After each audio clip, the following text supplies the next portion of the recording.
तमाचा मार दिया। बता ये नाम लेना बंद करेगा? प्रहलाद कहते हैं नहीं। जैसा कि जग विदित ये कथा है, जल्लादों के हाथ सौंप दिया, पहाड़ से नीचे गिराए गए प्रहलाद, पर नाम लेना न छोड़ा। सर्पों के आगे फेंक दिए गए, नाम लेना न छोड़ा। जहर का प्याला पिलाया गया, पर नाम लेना न छोड़ा। लोग कहते हैं मैं भक्ति कैसे करूं, साधन नहीं है। घर में करता हूं तो बच्चे सताते हैं, माया सताती है, और हमारे पास इतनी सुविधा नहीं है कि हम भजन कर पाएं। लोग करने नहीं देते। अरे मेरे भाइयों, अरे भक्तों, प्रहलाद कितनी विपरीत तो परिस्थिति किसी की नहीं होगी। उन्होंने भी तो नाम लेना नहीं छोड़ा।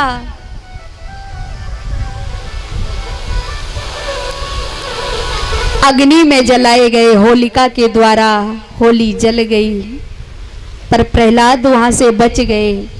हिरण्यकश्यप को अब क्रोध है, प्रहलाद को कैसे मारा जाए। खम्भे से बांध लिया, और खम्भे से बांध करके तलवार निकाल करके, खड्ग निकाल करके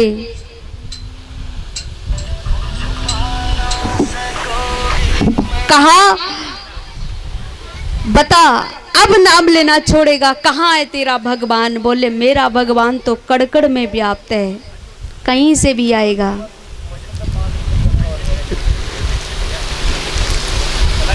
बोले इस खम्भे में मेरा भगवान, इस तलवार में मेरा भगवान, मुझ में भी मेरा ईश्वर, तुझ में भी मेरा भगवान। हिरण्यकश्यप कहता कि चल तेरे भगवान को पहले देख लूं। जैसे ही खड्ग का प्रहार उस खम्भे पर किया, खम्भा फट गया और नरसिंह भगवान प्रकट हो जाते हैं। बोले नरसिंह भगवान की। आधा शरीर नर का, आधा सिंह का। हिरण्यकश्यप को गोद में उठाया, घुटनों पर रखा, बीच दहली पर जाकर के बड़े बड़े नाखूनों से सीना चीर दिया, फाड़ दिया। हिरण्यकश्यप का अंत हो गया। नाखूनों से क्यों मारा? क्योंकि जब इसने वरदान मांगा था तो कहा था कि ना मैं अस्त्र से मरूं, ना शस्त्र से, ना जीते से मरूं, ना मरे से मरूं। तो ये नाखून ना अस्त्र शस्त्र हैं, ना ये जिंदा है, ना ये मुर्दा है। अगर जिंदा है तो काटने पर पीड़ा नहीं होती, अगर उंगली काटो तो पीड़ा होगी। और यदि मरे हुए हैं तो फिर ये बढ़ते कैसे हैं? बढ़ते भी तो है, मुर्दा चीज तो बढ़ेगी नहीं। भगवान ने नाखूनों से मारा। ना दिन था न रात थी, शुभ संध्या का समय, ना बाहर रखा ना भीतर रखा, बीच दरवाजे की दहली पर, ना ऊपर ना नीचे, अपने घुटनों पर, और मार दिया। प्रहलाद रोने लगे। भगवान भीषण गर्जना करते हैं। नारद बाबा कहते हैं लक्ष्मी मैया से, मैया जाओ प्रभु की स्तुति करो, क्रोध को शांत करो। लक्ष्मी मैया कहती है मेरे प्रभु नहीं है, मैं नहीं जा सकती। ऐसा विकराल रूप मैंने अपने प्रभु का कभी नहीं देखा। सारे देव मिलकर के प्रहलाद से कहते हैं बेटा तुम जाओ। और आज प्रहलाद नन्हे नन्हे पांव से चल करके भगवान के समक्ष खड़े होकर के दोनों हाथ जोड़ करके स्तुति करते हैं। और भगवान का क्रोध शांत होने लगा। गोद में उठा करके जीवा से चाटते चाटते प्रहलाद को दुलार करते करते शांत हो गए। सर पे हाथ रखा। प्रहलाद रो रहे थे। कहा बेटा क्यों रो रहे हो? जवाब दिया मेरी वजह से, मेरे कारण मेरे पिता की ये दुर्दशा हुई है, इसलिए मैं रो रहा हूँ। कहा मैं वरदान देता हूँ आज के बाद अपने हाथ से तुम्हारे वंश में किसी को नहीं मारूंगा। राज तिलक किया भगवान ने, अपने हाथों से राज सिंहासन पर बिठाया और आज भगवान अंतर ध्यान होते हैं। ऐसे परम भक्त प्रहलाद की कथा से हमें यही शिक्षा मिलती है भक्तों, अवस्था मायने नहीं रखती है। अवस्था को मत देखो, समय को मत देखो, परिस्थिति को मत देखो, सबसे लड़ करके बचपन से ही भगवान की भक्ति की तरफ मुड़ जाओ। फिर देखो आपके सारे काम कैसे बनते चले जाते हैं, कभी दुख नहीं आएंगे, और दुख भी आएंगे तो उन दुखों में भी परमात्मा की कृपा का अनुभव होगा।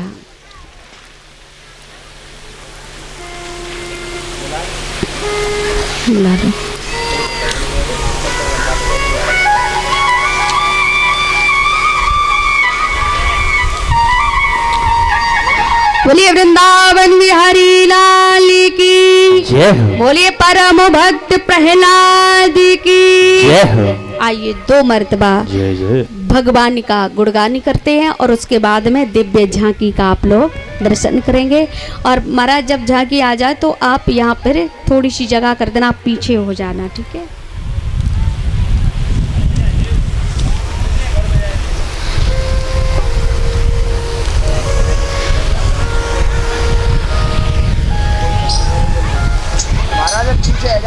हो ना राम नाम लीनो, ना हरि को नाम लीनो, तूने भरी जवानी में, तू डूब के मर जा रे चिल्लू भर पानी में, तू डूब के मर जा रे चिल्लू भर पानी में। ना राम नाम लीनो, ना कृष्ण नाम लीनो, तन भरी जवानी में, डूब के मर जा रे चुल्लू भर पानी में, तो डूब के मर जा रे चुल्लू भर पानी में।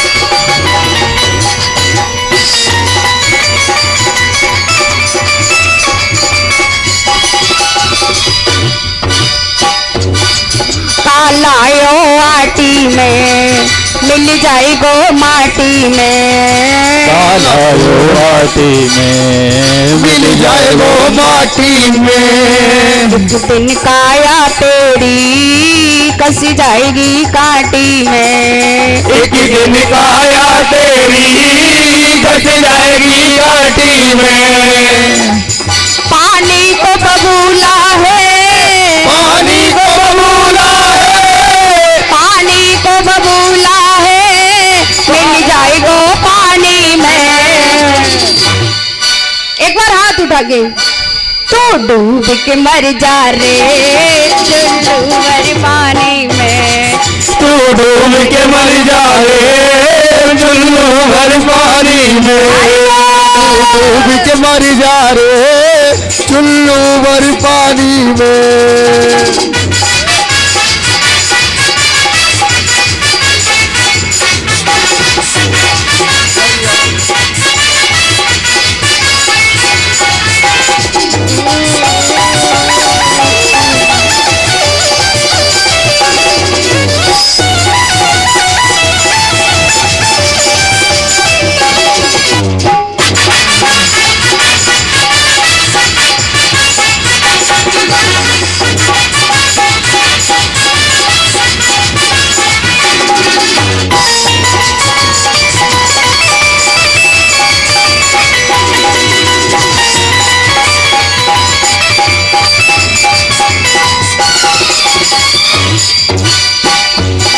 क्यों करता मेरा मेरा या कुछ भी नहीं है तेरा, क्यों करता मेरा मेरा या कुछ भी नहीं है तेरा। एक दिन होगा भैया तेरा मरघट में डेरा। एक दिन होगा भैया जो मरघट में डेरा। कछु कमाई नहीं पायो, कमाई नहीं पायो, कछु कमाई नहीं पायो ऐसी जिंदगानी में। जय हो। तू डूब के मर जा रे चुल्लू भर पानी में। तू डूब के मर जा रे चुल्लू भर पानी में। तू डूब के मर जा रे चुल्लू भर पानी में। राधा रानी की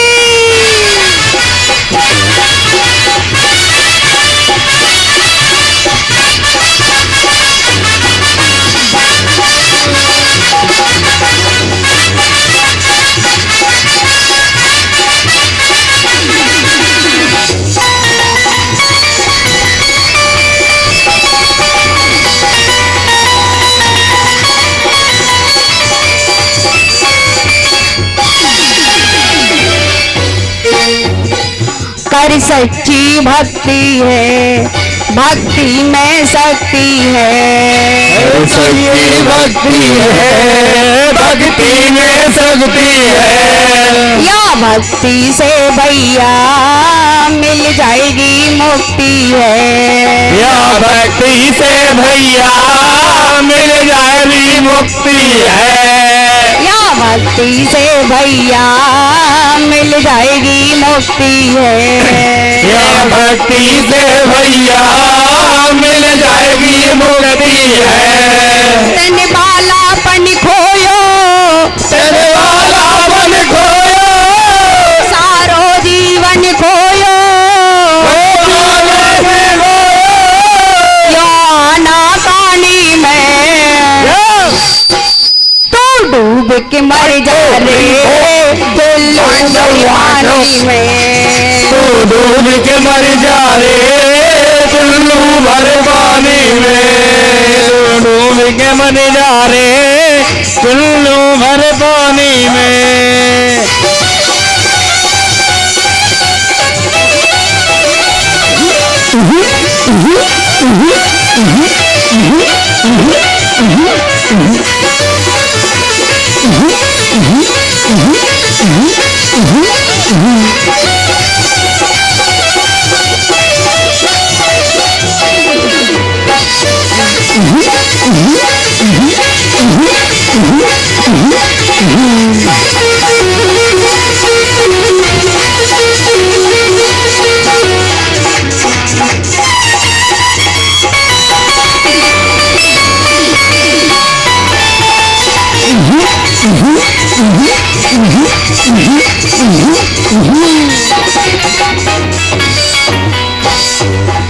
ना राम नाम लीनो, ना हरि को नाम लीनो, तुम भरी जवानी में।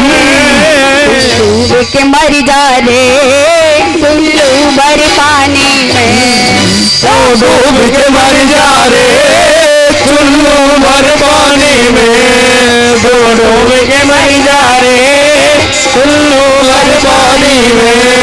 तो डूब के मर जा रे चुल्लू भर पानी में।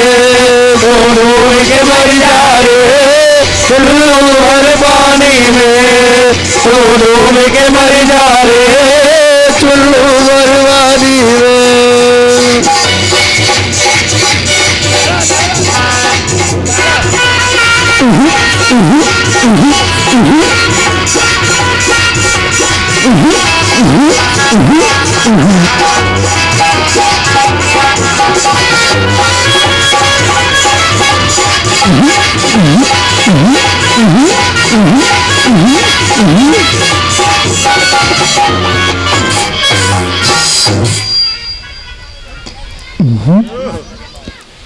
बोलो वृंदावन बिहारी लाल की।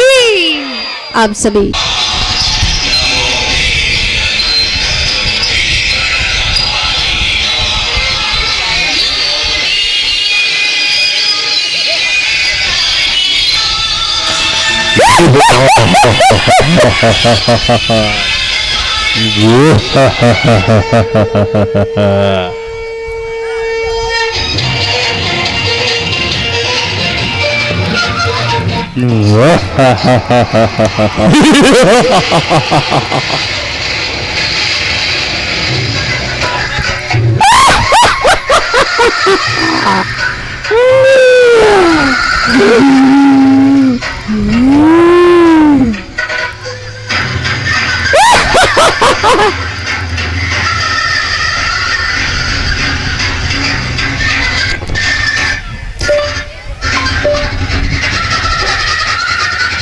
It's 4:14 p.m.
मुझ पे माया चलाता है?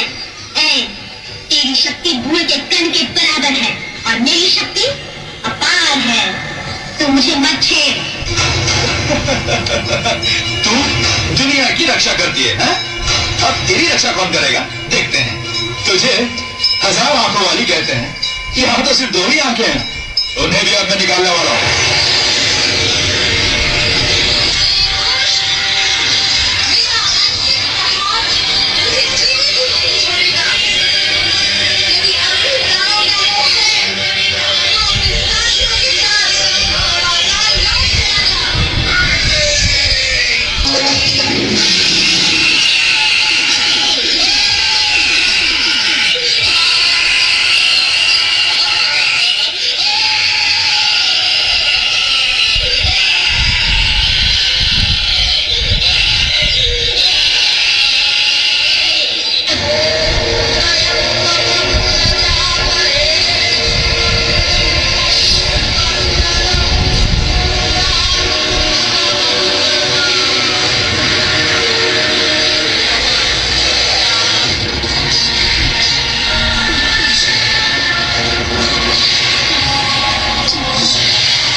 जोरदार तालियां इन कलाकारों के लिए।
सभी लोग माँ काली का खप्पर भर रहे हैं।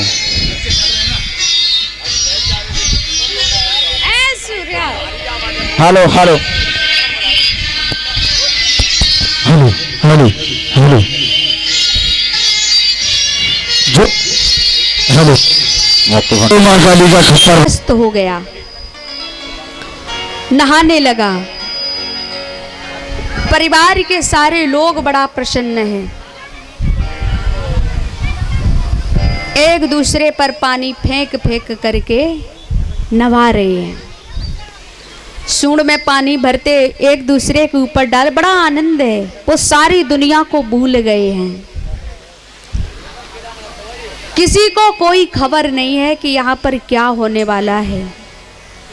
तो बाबू जब आवाज सही करवा, सब नहा ही रहे थे कि अचानक से जो मुखिया था, जो गजेंद्र था, परिवार का मुखिया, उसका पैर नीचे जल में रह रहे एक ग्राह ने पकड़ लिया। ग्राह समझते हो? ग्राह मगरमच्छ। मगरमच्छ ग्राह ने जैसे ही पैर पकड़ा, हाथी ने एकदम जोर से झटका दिया पर न छूटा।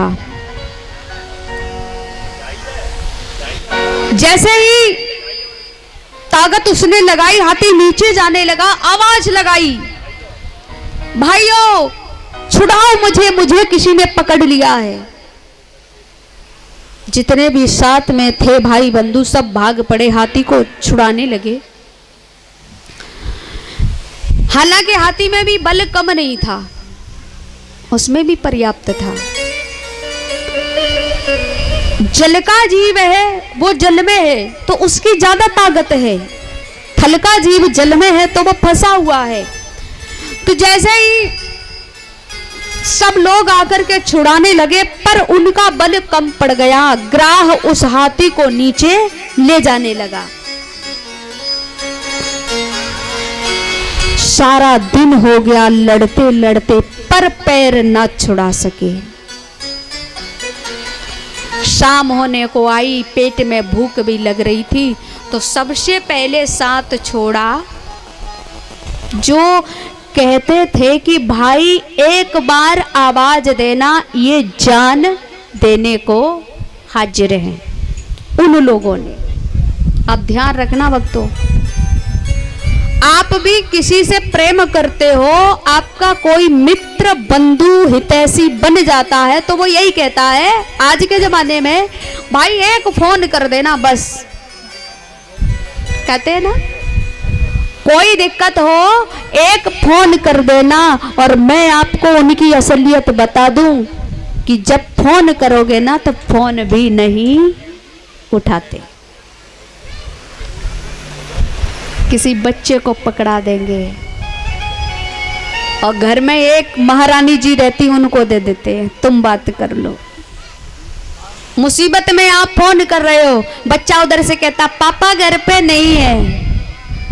पत्नी कहती है कौन हो, कहां से हो, वो अभी है नहीं, चार्जिंग पे लगा। ये सारी बातें सुनने को मिलती है। जो लोग ये कहते हैं कि एक फोन कर देना, उनकी बता रही हूं मैं। जो लोग कहते हैं एक आवाज देना, मैं लाखों दे दूंगा, वो लोग बता रही हूं। तो सबसे पहले हाथी का साथ किसने छोड़ा कि जो लोग कहते थे भाई हम तुम्हारे सबसे हितैषी है, सुख दुख में साथ देने वाले। उन्होंने सोचा भैया फंसे तो तुम हो, हमारा तो परिवार है, उनकी देख रेख कौन करेगा, और भूख भी लग रही है, ताकत है नहीं। लड़ते लड़ते सारी हालत खस्ता हो गई है। वो धीरे धीरे खिसक लिए महाराज हाथी को छोड़ करके।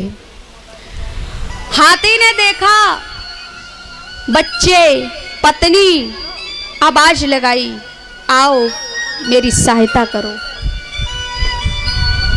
पत्नी बच्चे आकर के हाथी को बचाने लगे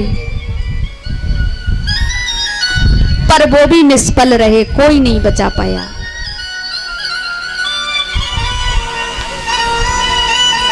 अब बच्चे विचार कर रहे हैं पिताजी आप तो बुजुर्ग हो ही गए हो, बूढ़े हो गए हो, आज नहीं तो कल आपको तो जाना ही है, पर आपके साथ साथ हम अपना जीवन बर्बाद क्यों करें। हम जा रहे हैं। तो बच्चों ने साथ छोड़ दिया। हाथी को इतना कष्ट जीवन में कभी नहीं हुआ था।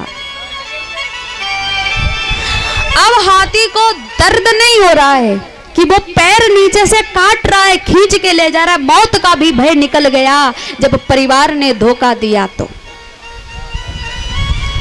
समझ लिया जिस परिवार को पालने के लिए जीवन लगा दिया, चैन से ना सो सके, ना खा सके, ना बैठ सके।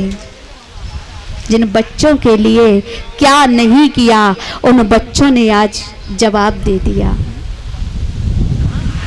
ये हमारे अपने नहीं हैं।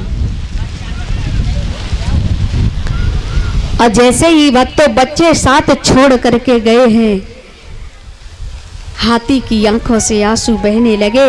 बुजुर्ग हथनी पत्नी खड़ी हुई देख रही है।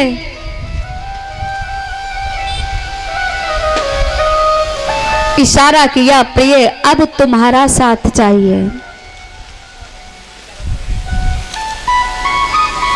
हथनी आती है, पति को बचाने लगी, पर बेचारी करती क्या। 1-2 दिन की बात नहीं है, 27 दिन तक उस गजिका और ग्राह का युद्ध चला। 1-2 दिन नहीं, किसी ने 2-4 रोज साथ दिया, किसी ने 10 रोज दिया, पत्नी 15 रोज खड़ी रही। आखिर में उसने जवाब दिया, स्वामी 5 पुत्र हैं हमारे,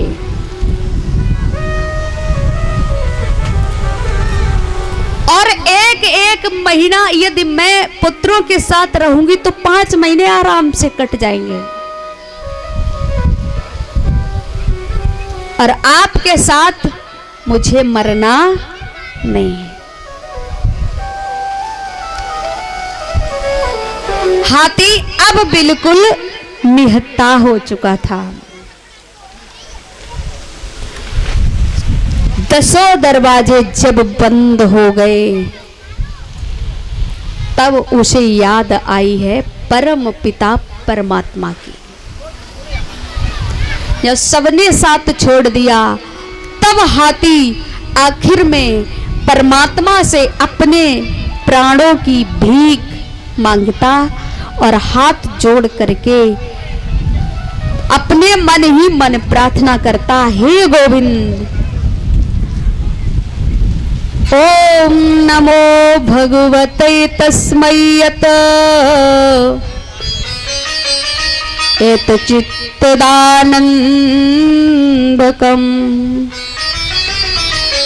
पुरुषाय दिविजाय परेशाया भी धीमहि। हे कृष्ण, हे वासुदेव, हे नारायण,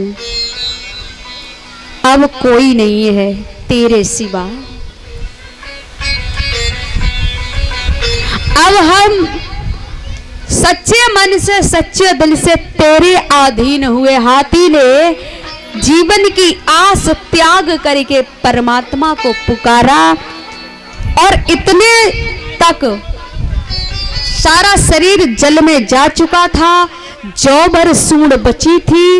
एक कमल तोड़ा और उस कमल को अर्पण करके ठाकुर जी से प्रार्थना की, हे कृष्ण, हे गोपाल, अब तो जीवन हारे। ऐसी आर्त पुकार जब तक परिवार का बल, पत्नी का बल, शरीर का बल, चौथा बल होता है आत्मबल। जब आत्मबल से भी काम न चला, आत्मबल भी कम पड़ गया, तब परमात्मा याद आया। पहले तो कोशिश की, और जैसे ही परमात्मा को पुकारा, भगवान ने प्रार्थना सुनी, प्रभु भागे। मैया लक्ष्मी चरण दबा रही थी। मैया ने पूछा, प्रभु कहाँ? भगवान कहना चाहते थे, हाथी की रक्षा करने जा रहा हूं, पर इतना समय ज्यादा हो जाता। कहा लक्ष्मी?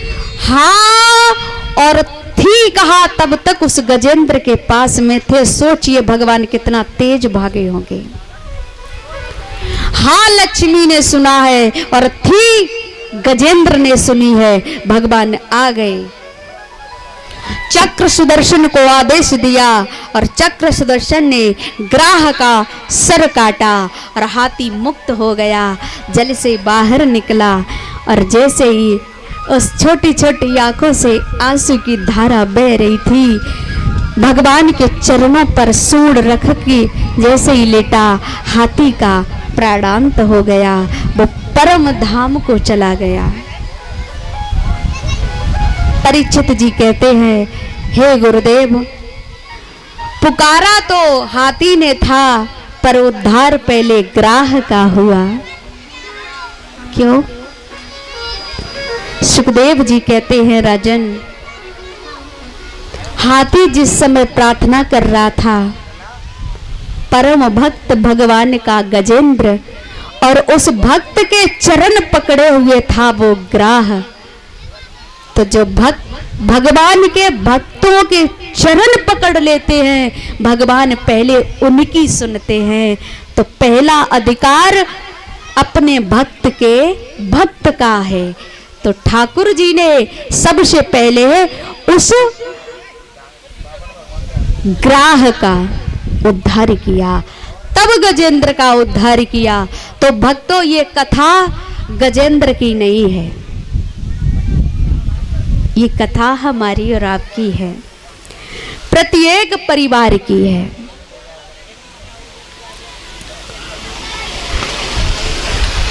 हमारा जीवन भी कुछ वैसे ही है।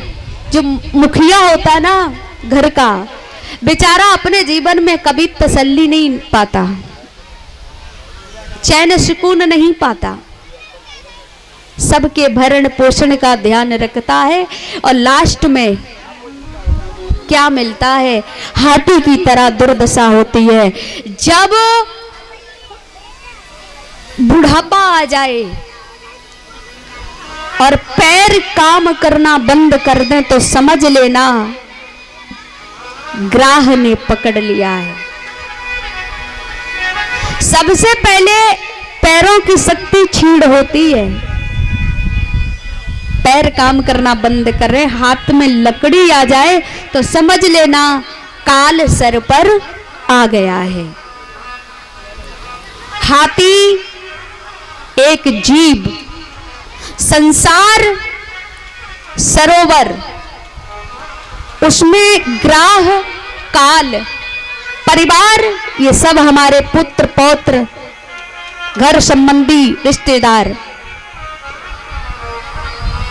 तो जब काल पांव पकड़ ले, पैर की शक्ति छीड़ हो जाए तो समझ लेना अब भजन करने का समय आ गया। पर लोग नहीं मानते। घुटनों में दर्द होता है, पैरों में दर्द होता है, इंजेक्शन लगवाते रहते हैं। जवानी आ जाए, जवान हो जाए, किसी को एहसास नहीं होने देते। किसी से अगर कह दो बूढ़े बाबा, बुरा लग जाता है।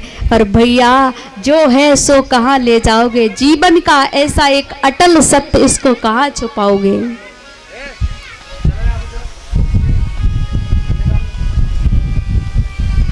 तो भक्तों, याद रहे, कोई भी संसार का सगा संबंधी परिवार हमारा साथ देने वाला नहीं है।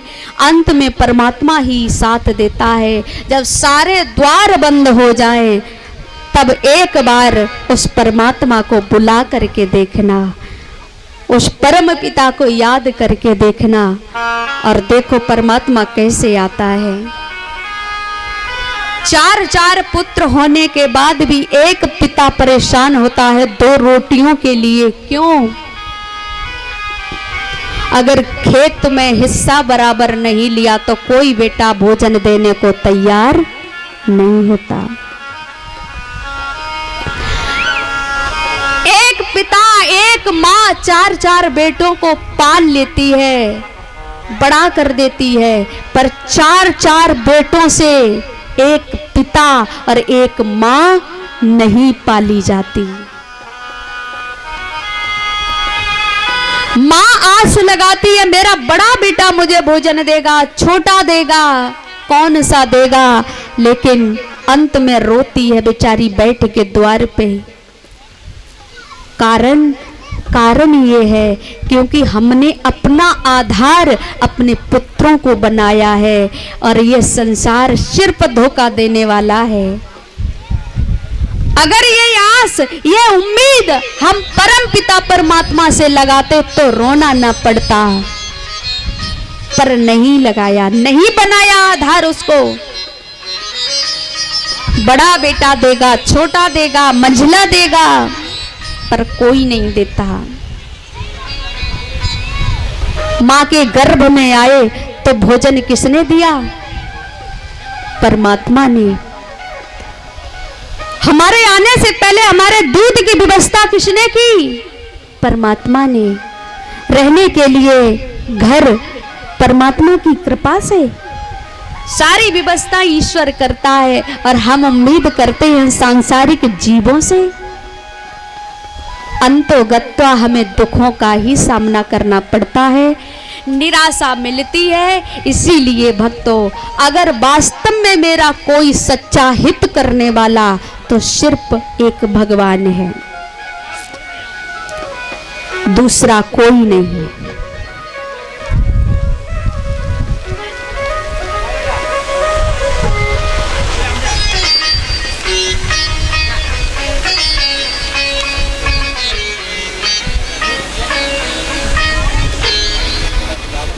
याद रखना,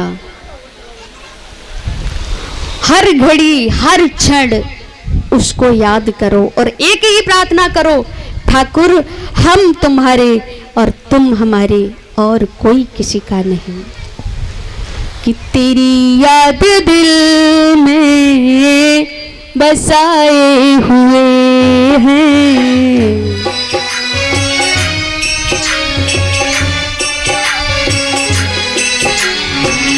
तेरी याद दिल में बसाए हुए हैं, तेरी याद दिल में बसाए हुए हैं, तेरी याद दिल में बसाए हुए हैं, तेरी याद दिल में बसाए हुए हैं, तेरी याद दिल में बसाए हुए हैं। दिखा दो दरस दर पे आए हुए हैं, दिखा दो दरस दो दिखाए हुए, दिखा दो दरस दर पे आए हुए हैं, दिखा दो दरस दर पे आए हुए हैं। मीठी मीठी ताली।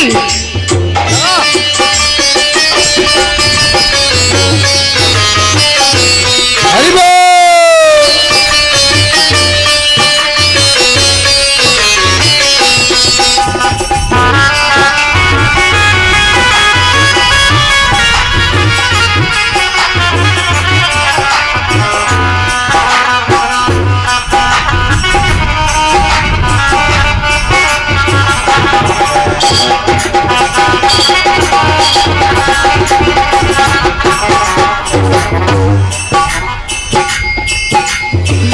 जमाने की राहों में चल कर के देखा, जमाने की राहों में चल कर के देखा, जमाने की राहों में चल कर के देखा, जमाने की राहों में चल कर के देखा, जमाने की राहों में चल कर के देखा।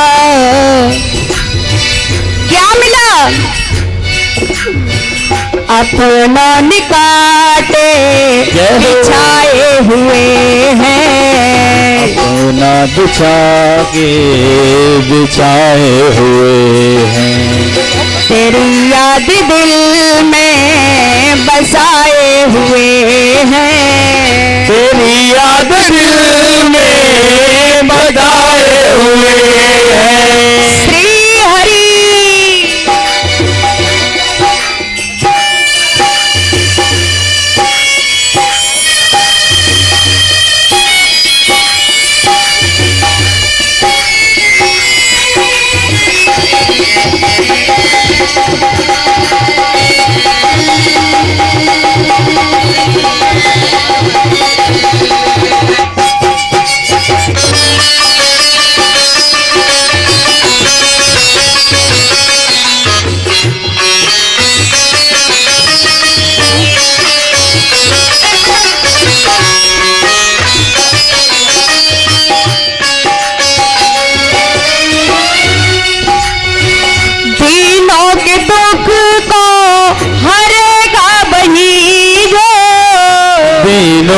दुख को हरेगा वही तो, तीनों के दुख को हरेगा वही जो, दीनों के दुख को हरेगा वही तो, मोर मुकुट सर पे लगाए हुए हैं, मोर मुकुट सर पे लगाए हुए हैं, तेरी याद दिल में बसाए हुए हैं, तेरी याद दिल में बसाए हुए हैं।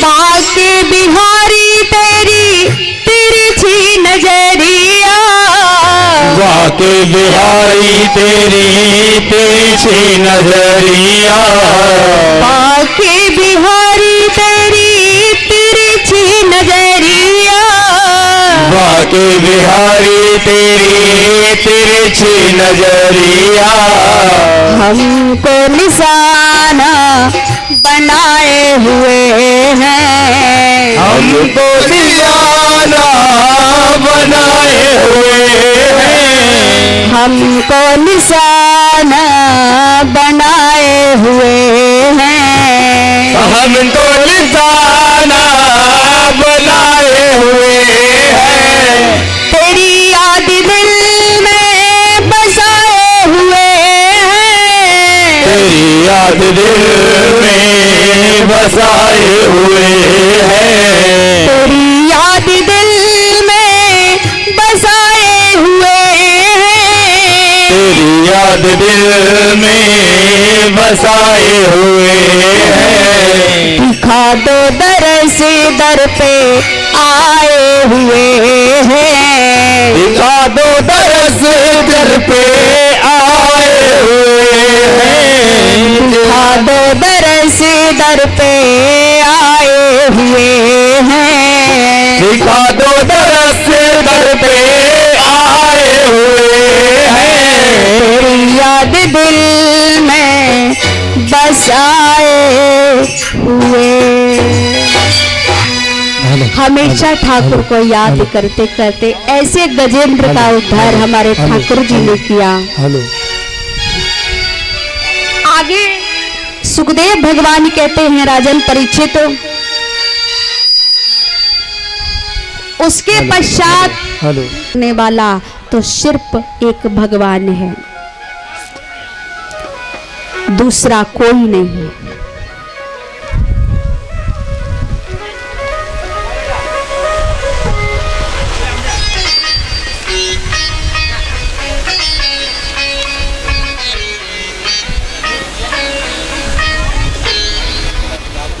याद रखना,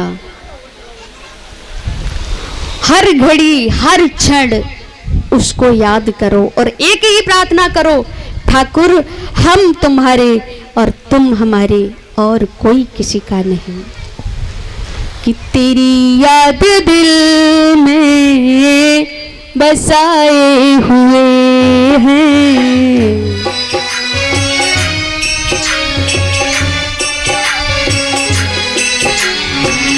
तेरी याद दिल में बसाए हुए हैं, तेरी याद दिल में बसाए हुए हैं, तेरी याद दिल में बसाए हुए हैं, तेरी याद दिल में बसाए आए हुए हैं। तेरी याद दिल में बसाए हुए हैं, दिखा दो दरस दर पे आए हुए हैं। दिखा दो दरस दो दिखाए हुए, दिखा दो दरस दर पे आए हुए हैं। दिखा दो दरस दर पे आए हुए हैं। मीठी मीठी ताली।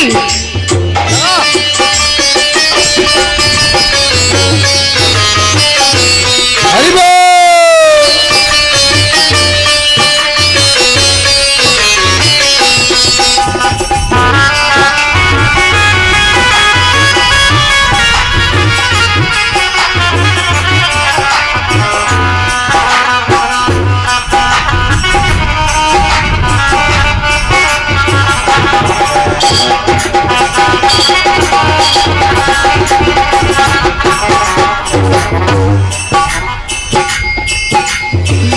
जमाने की राहों में चल कर के देखा, जमाने की राहों में चल कर के देखा, जमाने की राहों में चल कर के देखा, जमाने की राहों में चल कर के देखा, जमाने की राहों में चल कर के देखा। क्या मिला? अपना निकाटे बिछाए हुए हैं, अपना बिछा के बिछाए हुए हैं। तेरी याद दिल में बसाए हुए हैं, तेरी याद दिल में बसाए हुए हैं। श्री हरि।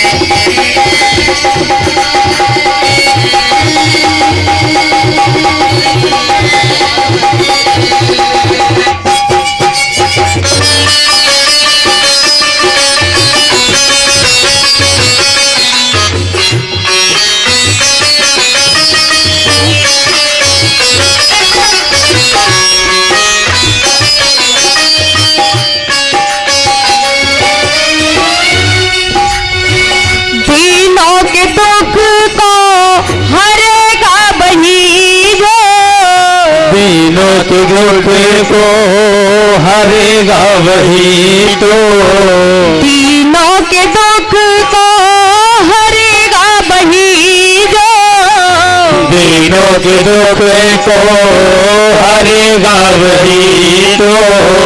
मोर मुकुट सर पे लगाए हुए हैं, मोर मुकुट सर पे लगाए हुए हैं। तेरी याद दिल में बसाए हुए हैं, तेरी याद दिल में बसाए हुए हैं।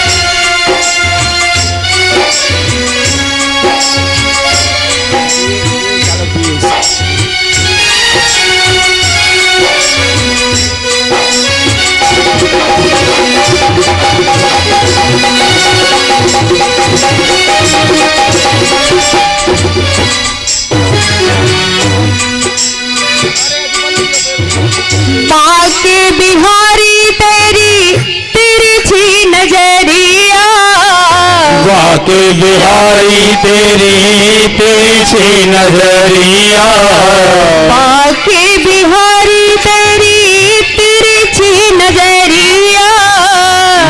के बिहारी तेरी तिरछी नजरिया, हमको निशाना बनाए हुए हैं, हमको दीवाना बनाए हुए हैं, हमको निशाना बनाए हुए हैं, हमको निशाना बनाए हुए हैं, तेरी याद दिल में बसाए हुए हैं, तेरी याद दिल में बसाए हुए हैं, तेरी याद दिल में बसाए हुए हैं, तेरी याद दिल में बसाए हुए हैं, दिखा दो दरस दर पे आए हुए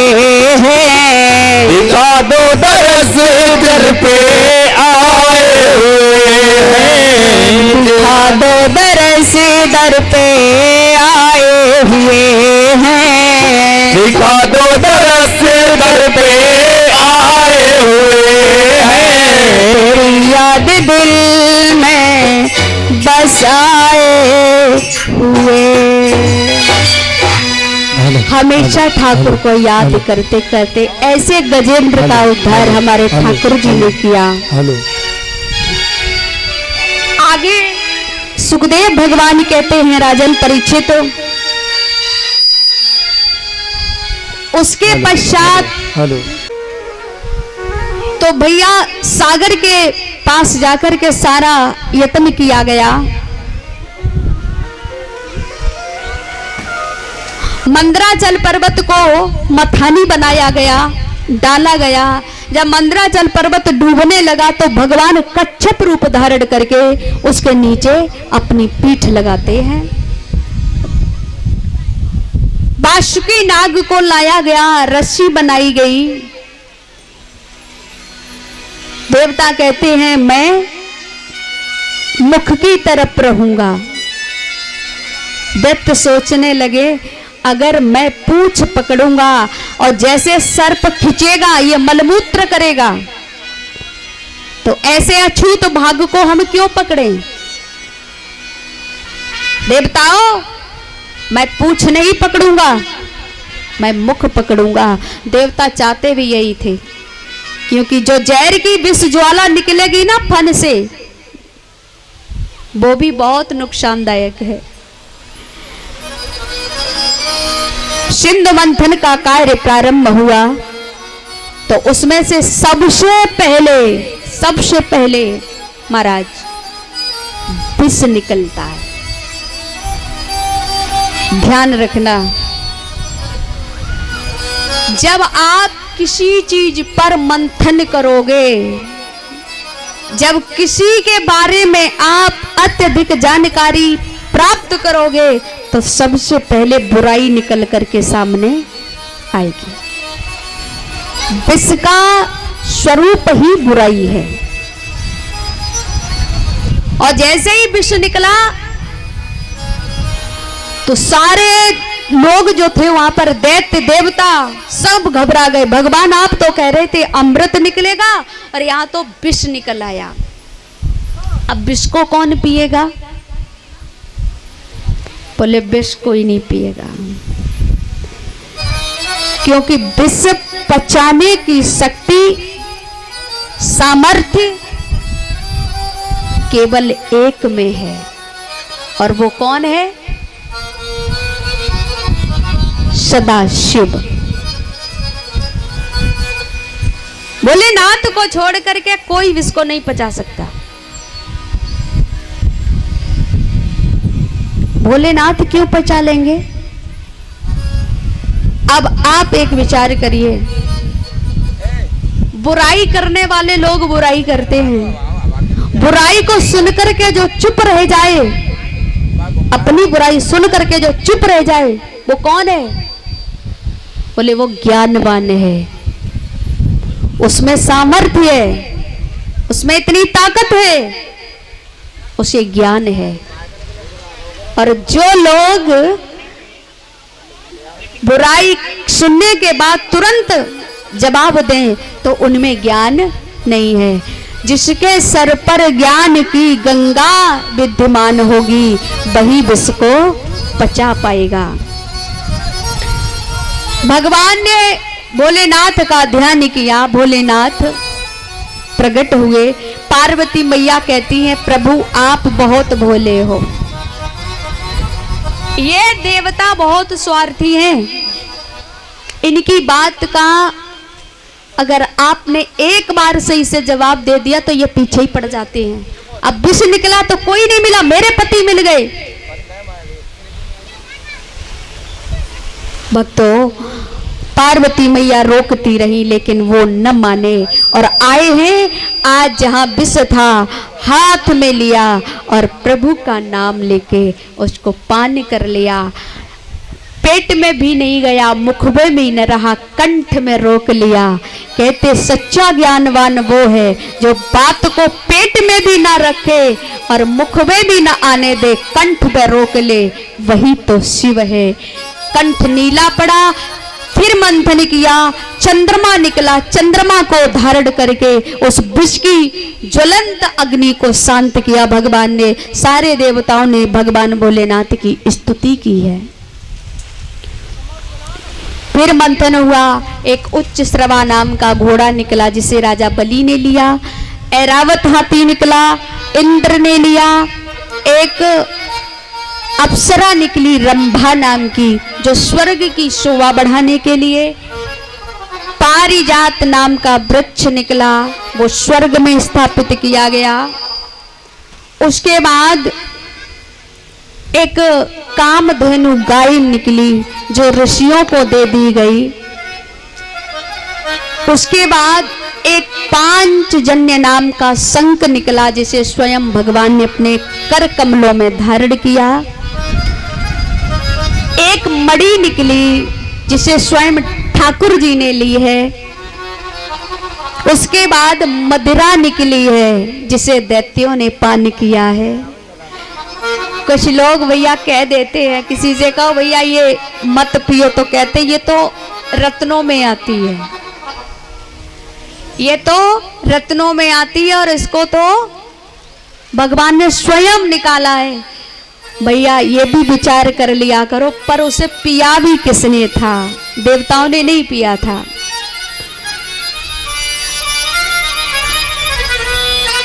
लक्ष्मी जी निकली है हाथ में वरमाला लिए हुए।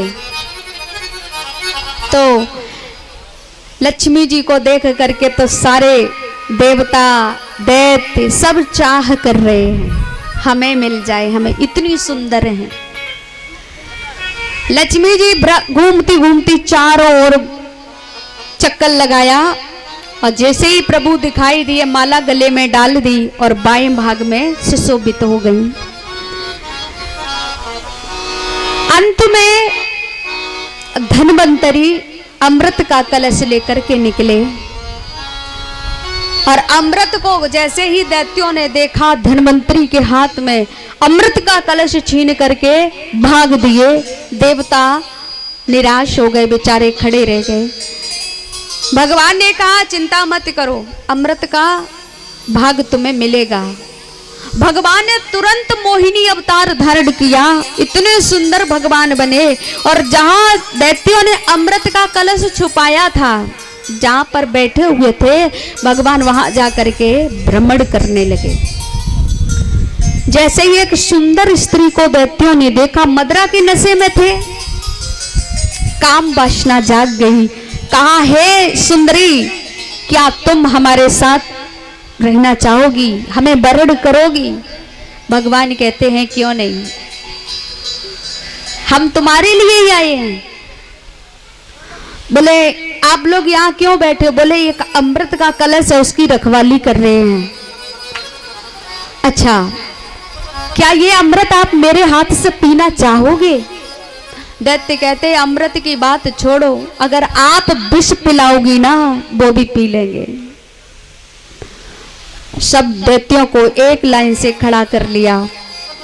अच्छा ये एक बात बताओ, ऊपर अमृत है पतला पतला और नीचे है एकदम गाढ़ा, बढ़िया। अब आप ऊपर वाला पीना चाहोगे कि नीचे वाला? दैत्य कहते हैं मेहनत हम लोगों ने ज्यादा की है तो हम तो गाढ़ा गाढ़ा पिएंगे। बोले चलो पतला पतला उन देवताओं को पिला देते हैं। ऐसा मंत्र डाला मोहिनी का कि दैत्य सब कुछ भूल गए। अमृत का कलश भगवान को दे दिया।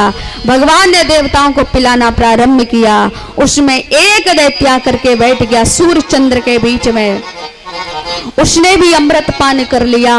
सूर्य चंद्र ने इशारा किया प्रभु यह दैत्य है, इसने अमृत पी लिया। भगवान तुरंत अपने चतुर्भुजी रूप में आए और अपने चक्र सुदर्शन से उसके सर और धड़ को अलग कर दिया और टुकड़े करना चाह रहे थे। देवता कहते हैं प्रभु बस 2 ही काफी है। अगर तीसरा कर दिया, चौथा कर दिया, अमृत पी चुका है, ये मरेगा नहीं। वही राहु और केतु नाम से प्रसिद्ध होता है।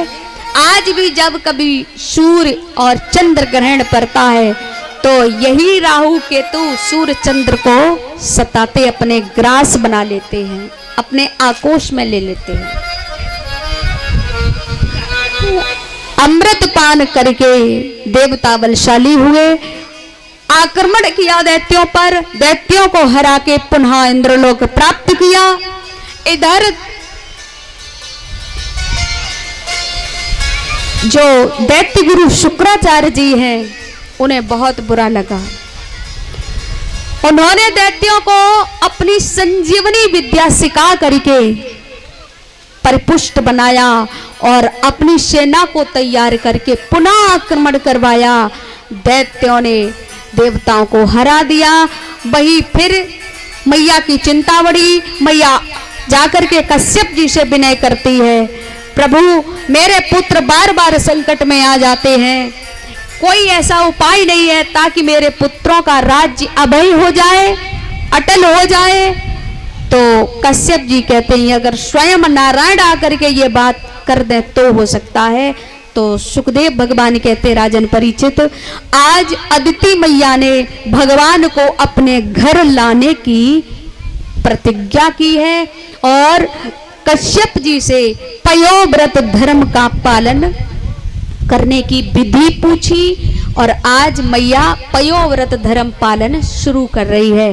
पयोव्रत धर्म का जो व्रत होता है महाराज थोड़ा कठिन होता है, 1 वर्ष का होता है और इस 1 वर्ष के मध्य फाल्गुन श्यामले पक्षे द्वादशाहम पयोव्रता अर्चदेय रविंदार्चम भक्त्या परमात्मविंद।